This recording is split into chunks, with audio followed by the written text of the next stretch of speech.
Oh my goodness, folks, it is finally here, Texas week in DCI, and we're going to focus on the San Antonio contest for the seventh time in 2019.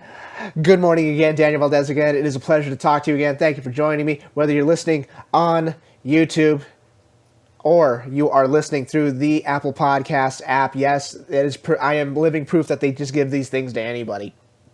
Thank you so much for listening. Got a lot of stuff to get to. We're going to try to cover all of it. DCI Southwestern Championships are going down. This is the DCI Nerd-In. This is the very first time I've done one of these, and if you're new to the show and have no idea what I'm talking about, I usually do these things, kind of a preview show. We call it the Nerd-In. We do them for the BOA contests in Texas. We do them for Grand National Championships. We do them for the UIL State Championships as well. But seeing that more people are listening to this thing, finally, I figured I'd take my stab at the DCI one, so I got all sorts of great information for you. A little commentary, and it'll be a little bit more, not necessarily serious my commentary, but a little bit more, I'll give a little bit more predictions and stuff like that. I'll tell you about what to look for in a certain core, and maybe a couple of surprises along the way. So, a couple of housekeeping items real quick. Yes, myself, Mr. Sanchez, Mr. Landry will be there at the DCI Southwestern Championships. We will be there, so if you see us walking around, please stop by, say hi. We'd love to talk to people, not just in the stands, and with just not just at regular contests where we're actually covering it, but contests like this where we're going just as spectators. We're not doing a live blog or anything like that. However, follow the TexasBands.com Facebook page, because I'm sure we're going to post some stuff on there. Follow my Instagram at Danpodcast. I'm sure I'll post stupid crap there. Like I always do at these contests. I'm going to be more active with that this season, especially in the fall. So I posted a Spectator's guide. I think last week I posted it. And I'll put the link in the YouTube description. The YouTube description is going to be a lot longer than it usually is. It's basically telling you where to park, where to eat in the Alamo Dome, which gates to go to, where the lot's at. Just little tips and tricks to make your Alamo Dome experience this weekend a more pleasurable one. So if you need the link to that, just message me or whatever. I'll send it out to you. So got that out of the way. What makes this contest so special? Two things. One, it's the first time all year long. It's the first time on tour that all world-class cores, and there are 22 of them this year, all world-class cores get together and then compete under one roof, the same judging panel, all together. So it's not just the big boys that are getting compared against each other for the first times all year, even though they compared with each other at Broken Arrow this past season. Congratulations to the Bluecoats, by the way. It's also the folks that are fighting for finalist spots. It's also folks that are fighting for semi-finalist spots as well, because that's important to especially the cores that are a little bit further down the list. The other thing is this contest goes down right before summer band camp starts in the state of Texas. You got a lot of high school groups that have already started leadership camps, the drumline camps have started, the guard camps have started, but not everybody, like the brass and wind players and everybody, has gotten together just yet. So this is a great motivation tool. And I know it was when I first went. My first drum corps contest was in the Alamo Dome in the year 2001, and I didn't even want to go to it at first. I had no idea what it was. And then finally I went, and it basically changed my life. So great motivation tool. One of those things that just inspires a lot of people. So this is a great, it falls perfectly. It's almost like the perfect contest in a way. That's what makes this contest special. And it's been going on since like 1998. Now, it's time.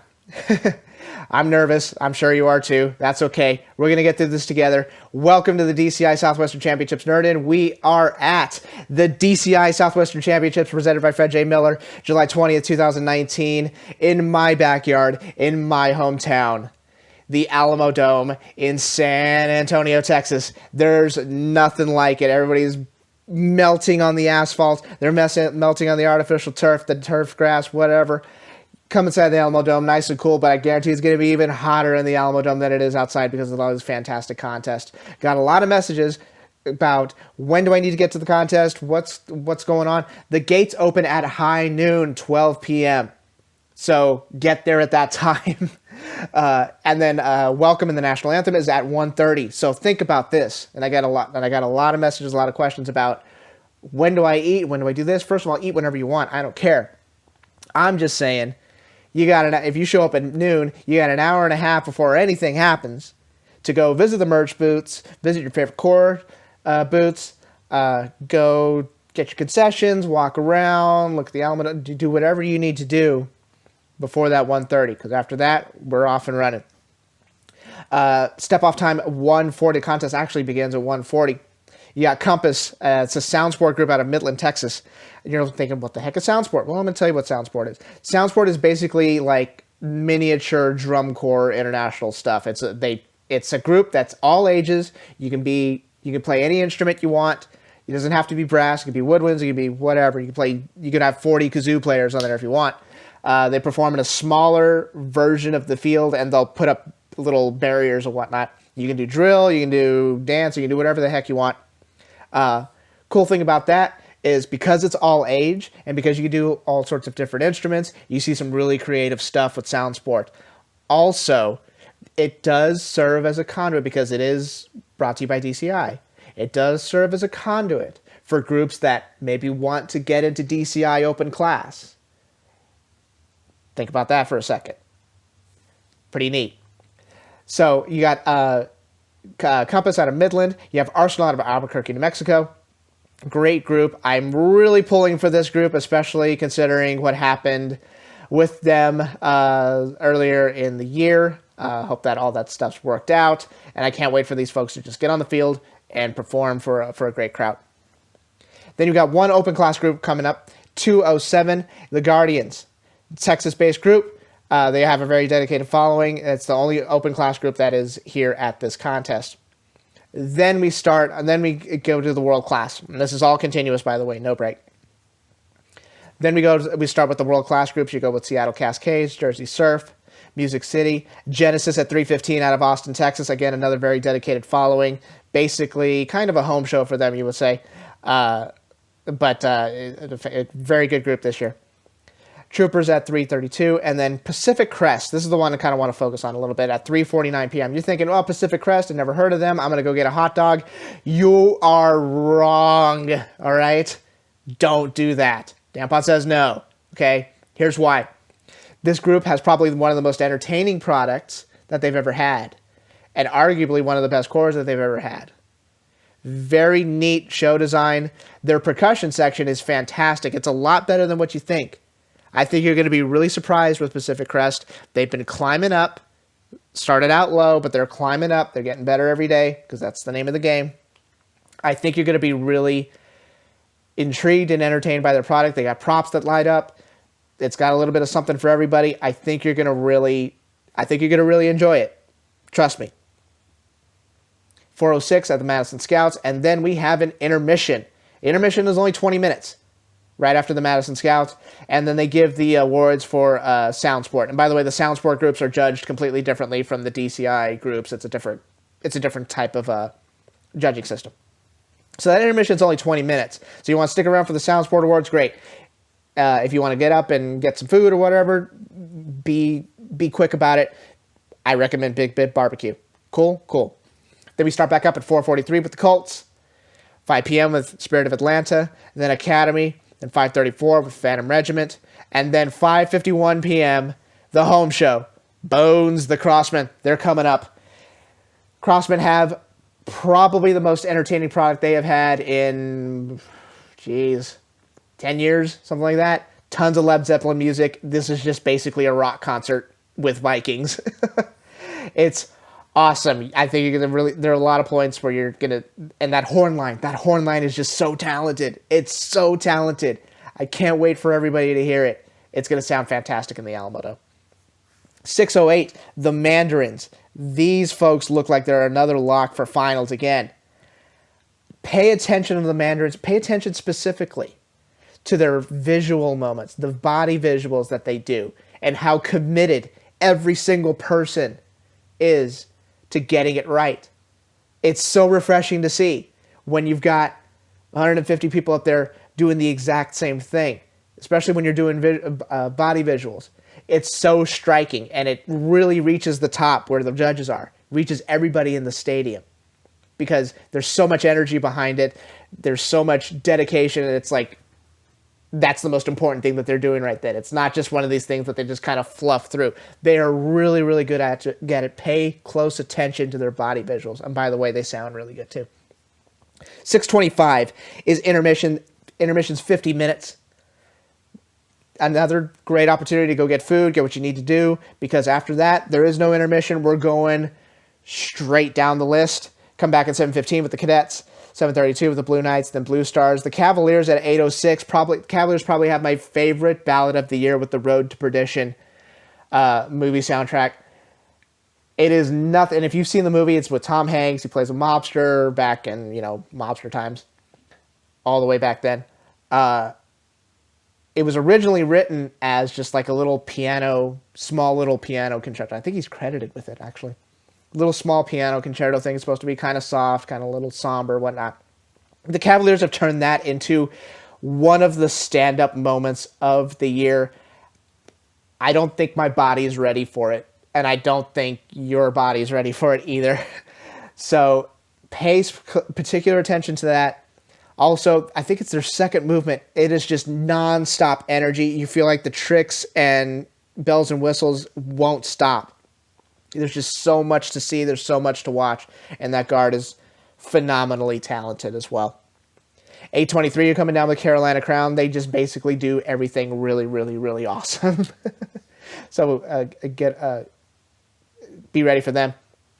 8:40, the Boston Crusaders. Definitely a fan favorite this year. They got a nice little draw. Them and Carolina Crown have been kind of going back and forth recently. So it'll be interesting to see with Boston Crusaders going after Carolina Crown how that affects the scores.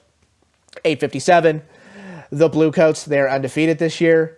They took the Broken Arrow contest by about 0.7 of a point, which, if you want to look at the grand scheme of things, you win a contest by 0.7 of a point. I would say that's equivalent to a 15 or 20 point blowout in basketball. They're really talented. They're really good. And this is a show that could go really far this season. And you're gonna love it. You're gonna love it. It's gonna put a smile on your face the entire time. Then Santa Clara Vanguard at 9:14. They introduced they had these large props, and they finally put their tarps down this week. So it'll be interesting to see how that looks under the lights in the Alamo Dome. Give you a nice perspective. Let's see how that affects scores. And then 9:31, final group in there, the Blue Devils, chasing the Bluecoats, currently sitting in second place. Very, very, very awesome show. Very fan-friendly, by the way. Blue Devils are kind of known for not putting necessarily fan-friendly content out there, but the last couple of years, they've really nailed it. 9:48 is the Drumline Battle. I have no idea who's performing in that. I haven't seen any information on it. 10:05, Drum Major Retreat, where the scores are announced. And then at 10:30, I'll probably take my buddies and I to Whataburger or something like that. What a contest, to say the least. I want to say most of the time, whoever wins this contest, I'm going to go off into the last 10 years. Whoever wins this contest usually goes on to win world championships. Kind of ride that momentum a little bit. It's going to be interesting, to say the least. And I'm not just talking about the big groups. I'm talking about there's a little bit of a cluster between like the 7th place group and the 10th place group. Usually you kind of have it divided into, it's almost like you kind of have it divided into 4s and then 3s. This year is a little bit different. It really feels like Bluecoats, Blue Devils, Vanguard are kind of in their own thing. And then Crusaders, Crown, and Cavaliers are kind of in their own thing. Usually it's kind of top 4, and the top 4 kind of fight against each other. You're really looking at Crossmen, Mandarins, Cadets, Blue Knights, and Blue Stars. Now that they're all competing against each other, it's going to be really interesting to see how they compare against each other. And by the way, let's go over how the draw goes down. Essentially what they did is they took last week's big Saturday contests where every world-class corps was competing, but they were at separate venues. They take their score and they rank everybody. Now, you're saying, hey, wait, the Denver contest got canceled. How the heck did they do that? Well, for the Denver contest, they basically had to take the most recent score prior to that contest for those groups that were performing in Denver, and they used those and they kind of pit against each other. Fortunately, it worked out to where everybody's kind of in their pod People were kind of concerned about the Blue Devils, not necessarily getting the top 3 or whatever. It worked out perfectly. So you rank everybody, 22 through first place. Then you divide them into groups of 3, and then they draw randomly within those groups of 3. That's why the Blue Devils are going on last, because you basically, the first pot is Blue Coats, Blue Devils, Santa Clara Vanguard in that order. Then you draw randomly against each other. So Blue Coats aren't necessarily guaranteed the final spot just because they've outranked everybody. You just draw randomly, and then you go 1 through 3, 4 through 6, 7 through 9, 10 through 12, and you just keep going on. Where this gets really interesting in previous years, where it gets really interesting is down where like the finals, like where you're fighting for finals, like 10 through 12 and then 13 through 15. This year, it seems like the real interesting part's going to be from like the 7 to 10 range to see, because you could basically interchange everybody right then. You can interchange those groups. They're very talented. Each one has great qualities to listen to and watch. And that's the thing. If you're a kiddo and you've got a brass instrument, you're like, oh, I'm a trumpet player, I'm just going to watch the trumpet people. Cool, but make sure to pay attention to the other sections as well, because there's a lot of stuff that's going on there that makes the whole thing go. And it definitely needs to be appreciated, especially at the Alamodome. This is going to be an awesome contest. I love going to this every year. I try to go to this contest every single year. And like I said, if there's some reason I'm not there, it means something really horrible happened. So I cannot wait to see these groups in the Alamodome. My friends are psyched. I'm psyched. I hope you're psyched too. Can't wait to see you all at the Alamodome. Like I said, if you see us at the Alamodome, please say hi. Love to talk to people. Look for the Spectator's Guide. I'll post that on YouTube. God, I'm already flustered. I don't even know what to do with myself. Spectator's Guide on the Facebook page, TexasBands.com Facebook page. If you follow us there, we're going to have some content up there. We're not blogging the event. We'll probably just take some photos and silly videos and whatnot. I think I'm done here. Thank you for joining me at the Nerd In. DCI Southwestern Championships. By the way, I think Blue Coats win by 5 points. Not 5 points. Blue Coats will probably win by half a point. That's my official prediction, Danpod says. Thank you so much for joining me. I will see you there at the Alamodome this Saturday. Let's do it, Texas. It's time. Take care. Adios. Bye-bye.